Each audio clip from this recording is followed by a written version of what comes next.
Let me ask you something real quick. Have you ever posted something, a picture, a video, whatever, and spent the next 2 hours going back to see how many people liked it? Or have you ever said something in a group chat and kept on seeing if anyone responded to you?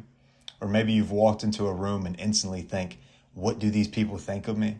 Yeah, me too. And I used to think that that was just normal, but here's what nobody told me and what I had to figure out the hard way. Nobody is thinking about you.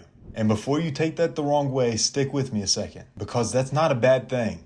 That's actually the most freeing thing you can ever actually realize. There's a name for what we're doing. Psychologists call it the spotlight effect. The idea is pretty simple. We think that there is constantly a spotlight on us, and everyone around is watching every little move we make and judging us for it. You walk tripping into class, you think everyone saw it. You have a small voice crack in a conversation, and now you're thinking about it for the next 2 weeks. But here's the truth.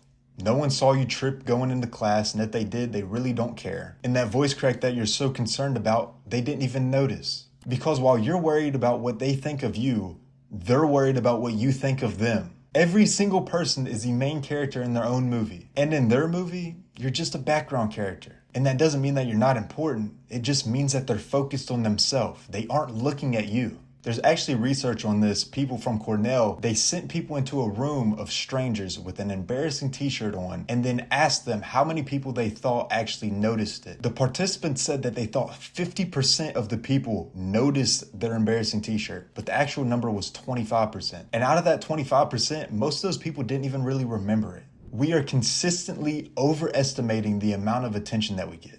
By a lot, too. So why do we do this? And why does it feel so real if it's not? Because back in the day, and I'm talking thousands of years ago, being watched actually mattered. If you were kicked out of your tribe, you died. If the village thought that you were weak and useless, your survival was actually at risk. So our brains have evolved to be hyper aware of social judgment. And that anxiety you get before you post something, that's just your caveman brain trying to keep you alive.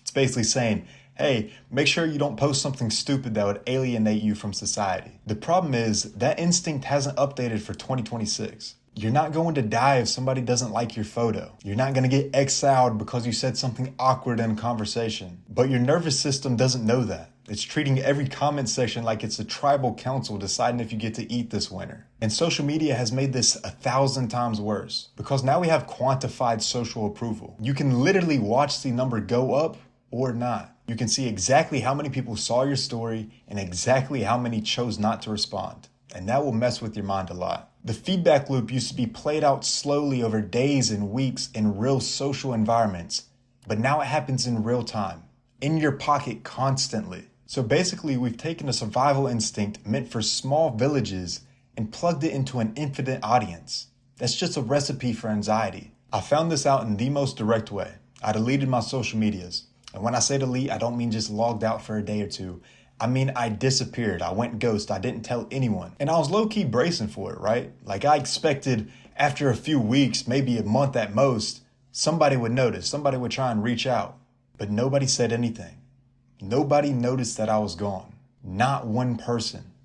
I thought that these people were constantly watching me, that they were seeing every single thing that I did, that they were paying attention to and clocking every story that I posted, but they didn't even notice that I was gone. And at first, honestly, that hurt because it proved something to me that I didn't want to be proved. But then everything shifted because I realized if nobody even noticed that I was gone, then nobody was actually watching me in the first place. And I know that sounds bad, but let me explain. That means every decision I made with them in mind was a complete waste. Every caption I debated for an hour, every photo I didn't post because I was worried how I looked, every time that I stopped myself from doing something I wanted to do because how would they view it, they weren't even paying attention.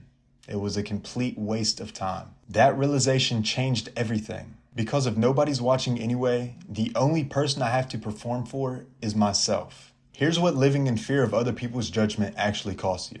It costs your taste. When you're always thinking about what other people want to see, you stop developing a sense of what you actually like. You create yourself into someone else's style and personality, and somewhere in that process, you lose everything that makes you unique and interesting. It costs you your decisions. How many times have you not done something, not started something, not gone out and worked towards something because you didn't want them to see you fail? How many moves have you not made because you didn't want to be judged? I know for a long time, I let that control a lot of my life. And it costs you your peace. Think of how much energy actually goes into this. Running every social interaction through some filter before it comes out. Replaying every conversation in your head to see how you sounded. Constantly checking your phone to see if you got a reply. That's energy, and you should be using it on building something real. The people whose opinions we stress about the most, to be honest, they aren't even people that we actually respect. Half the time, we are performing for people we don't even like. That's the crazy part. I used to be so obsessed with how many views my Snapchat story got,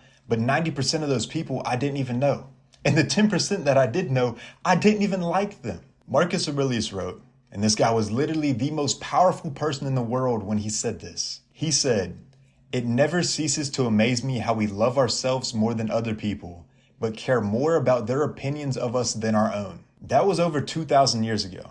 This is not a new problem. So what do you actually do with this? First, start noticing when you're making decisions based upon an imaginary audience. Anytime you catch yourself doing this, stop. Ask yourself, is this something I really want, or is this just a performance I'm putting on? Second, build a real feedback loop. Not likes, not views, not what people think about your car or your clothes or whatever girl you're messing with. Real metrics. Are you getting better at the thing that you're working on? Are your habits holding together? Is this version of you better than the version of you last month? That's the only scoreboard that matters. And I know if you're doing social media, it's hard not to look at the views, but pay attention to the other things that go into it. Pay attention to how you're speaking. Pay attention to the scripts that you make. Pay attention to your video editing. Pay attention to the thumbnails that you're making.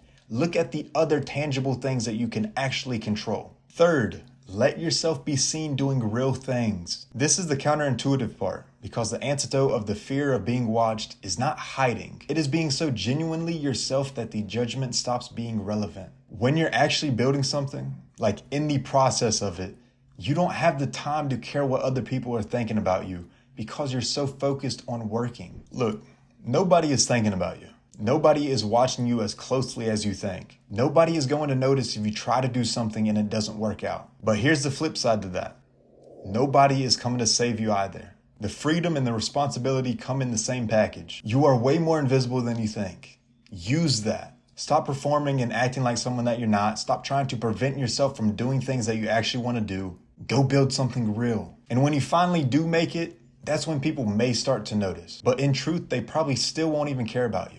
I've gotten almost 3 million views on TikTok. I know people who know me in real life have seen my videos. But do you know how many of them have texted me about it? Do you know how many times someone has brought it up in a conversation in real life? 0. They don't give a fuck. Do whatever you want. Nobody is watching you. And that is the most powerful thing that you can ever know. That's the video. I appreciate you for watching. If this hit, please let me know about it down in the comments. Like the video, send this to someone who needs to hear it. Subscribe for more. We talk about this stuff every single week, and I'll see you then.